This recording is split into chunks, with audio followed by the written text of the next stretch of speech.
नवोदय प्रवेश परीक्षा 2024। कल 20 जनवरी 2024 को जो नवोदय कक्षा 6 के लिए प्रवेश परीक्षा होनी है, उसके लिए आप लोगों को पूरी जानकारी होना बहुत ज़रूरी है कि कौन सा सब्जेक्ट हमें पेपर में पहले करना चाहिए और हमें इसमें किस प्रकार से अच्छा स्कोर कर सकते हैं। तो इसमें जो है गणित के जो हैं 20 प्रश्न आते हैं, मैथ के 20 प्रश्न आते हैं, तर्क शक्ति के 40 प्रश्न आते हैं। तर्क शक्ति रीजनिंग मतलब मेंटल एबिलिटी जो होती है उसके 40 प्रश्न आते हैं। और इसमें जो भाषा के हैं, भाषा के 20 प्रश्न आते हैं। भाषा अगर आप हिंदी चूज किए होंगे उसमें फॉर्म जब फिल किया होगा, या आप अगर इंग्लिश पढ़ते होंगे तो उसके भी 20 आएंगे, इसके भी 20 आएंगे। और इसमें जो है पैसेज से आते हैं, पैसेज के 4 पैसेज होते हैं, उसमें 5-5 क्वेश्चन होते हैं। इसमें आपके बहुत ही सरल क्वेश्चन आ जाते हैं। पैसेज से जो क्वेश्चन आते हैं, पैसेज के क्वेश्चन आपके बहुत ही सरल होते हैं। जो प्रत्येक प्रश्न होता है, प्रत्येक जो प्रश्न होता है वो 1.25 मार्क्स का होता है, 1.25 मार्क्स का होता है। और कुल प्रश्न आपके कितने होते हैं? 80, क्योंकि 80 को टोटल प्रश्न होते हैं। गणित के होते हैं 20, रीजनिंग के होते हैं 40, भाषा अगर आपकी हिंदी या इंग्लिश कोई एक है तो उसमें होते हैं 20, तो आपके टोटल हो गए 80। अगर आप 80 को पूर्णांक आपका कितने का होता है, 80 को गुणा कराएंगे 1.25 से, तो आपका टोटल स्कोर जो है वो होता है 100। पूर्णांक जो होता है आपका 100 का होता है, 100 में से आपका कट ऑफ बनती है। और आपको इसमें अच्छा स्कोर कैसे ला सकते हैं, आप इसमें कैसे लाएं 100/100।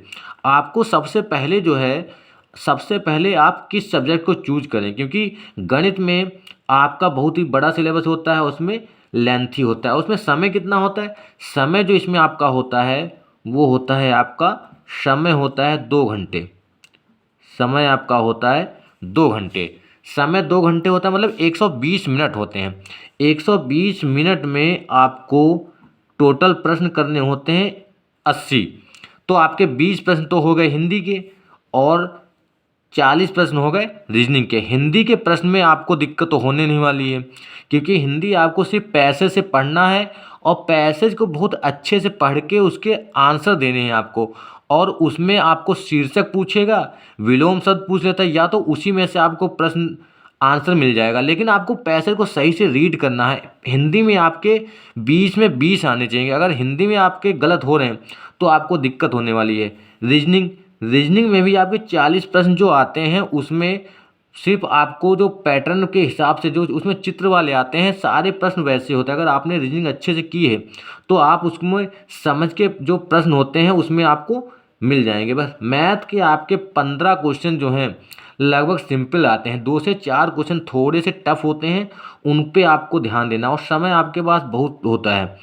अगर आपने गणित, तर्कशक्ति और भाषा, अगर आपने रीजनिंग और भाषा में अच्छा स्कोर कर लिया है तो गणित में लास्ट में करना चाहिए आपको। गणित को थोड़ा टाइम भी दे सकते हैं। तो इसमें टोटल प्रश्न आपके कितने हो गए? टोटल प्रश्न आपके हो गए थे 80, और टोटल स्कोर जो था वो 100 था।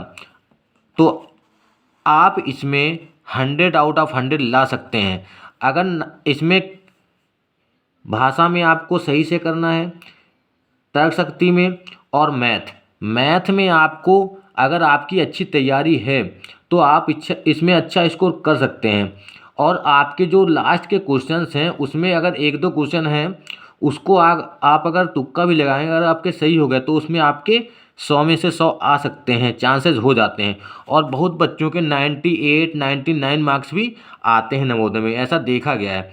और इसमें भी कोई निगेटिव मार्किंग नहीं होती है। इसमें नो निगेटिव मार्किंग होती है, क्योंकि इसमें निगेटिव मार्किंग होती है तो आपको सारे प्रश्न करने हैं, कोई भी प्रश्न छोड़ना नहीं ओएमआर में। और ओएमआर को फिल कैसे करना है इसका वीडियो आपको पहले हम बता चुके हैं। इसमें टोटल प्रश्न हो गए 100।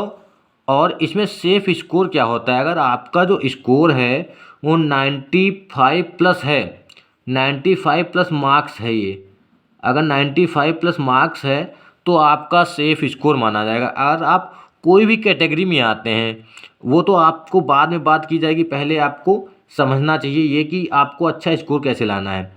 95 प्लस मार्क्स आने चाहिए, या 76 प्लस क्वेश्चन हो आपके सही होने चाहिए। 76 इससे कम नहीं होना चाहिए, क्योंकि आप कोई भी कैटेगरी के हों, जनरल के हों, ओबीसी के हों, एससी एसटी, या आप शहरी क्षेत्र से आते हो या ग्रामीण क्षेत्र से, बॉयज़ हो या गर्ल्स। पहले तो आपका टारगेट ये होना चाहिए कि हमारे 95 नंबर से तो कम आना ही नहीं चाहिए। उसके बाद सबसे पहले विषय कौन सा करें हम? सबसे पहले आपको ऐसा सब्जेक्ट चूज करना है कि जिसमें ज़्यादा दिक्कत ना हो। जैसे या तो आप हिंदी कर लें सबसे पहले। हिंदी में क्या होता है, हिंदी सबसे बाद में होता है 61 से जो होता है 61 नंबर से, वहाँ से आपकी हिंदी स्टार्ट होती है। हिंदी के 20 क्वेश्चन आपको रीड करके आपको 20 मिनट में निपटा देने हैं। 20 मिनट या 15 मिनट ज़्यादा से ज़्यादा इसमें लगना चाहिए।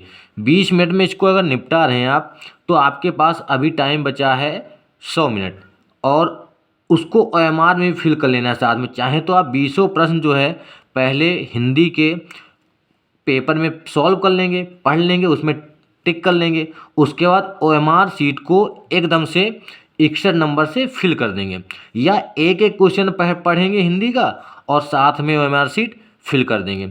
उसके बाद आप रीजनिंग कर सकते हैं। उसके बाद क्या करेंगे, रीजनिंग।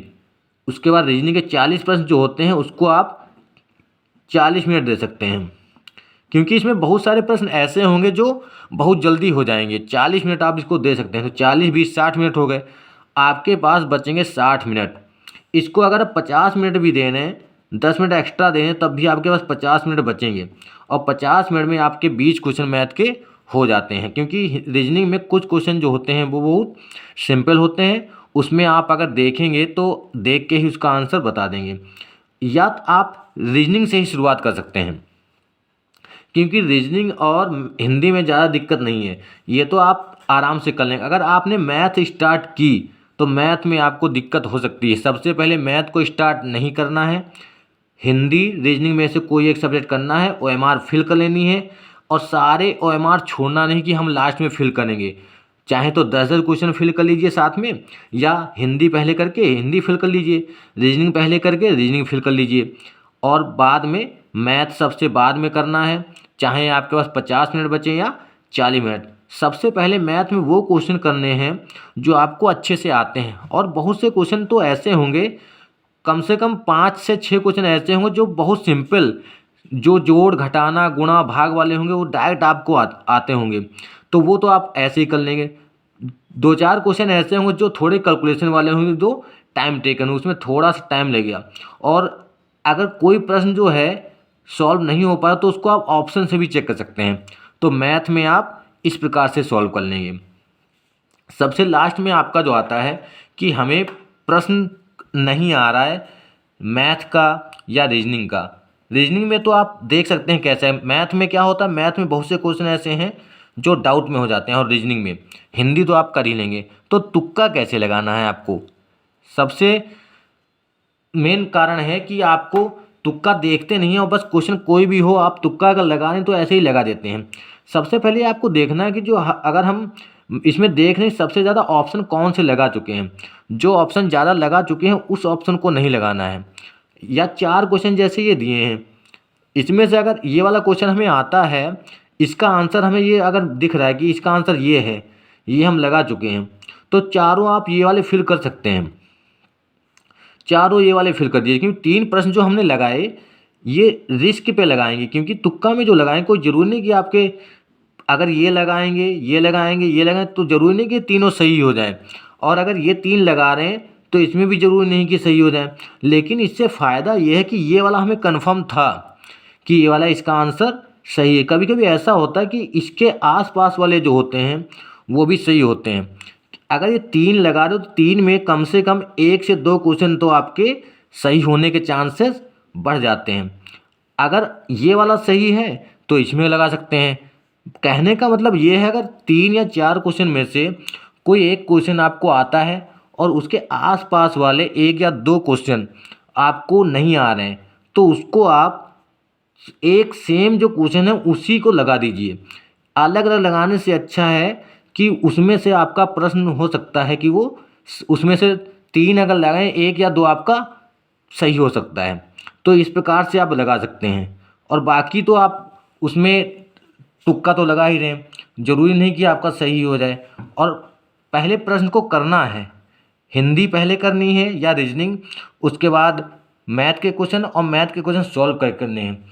आराम से करना है, पहले ओएमआर को अच्छे से फिल कर लेनी है, उसके बाद सॉल्व करना स्टार्ट कर देना है।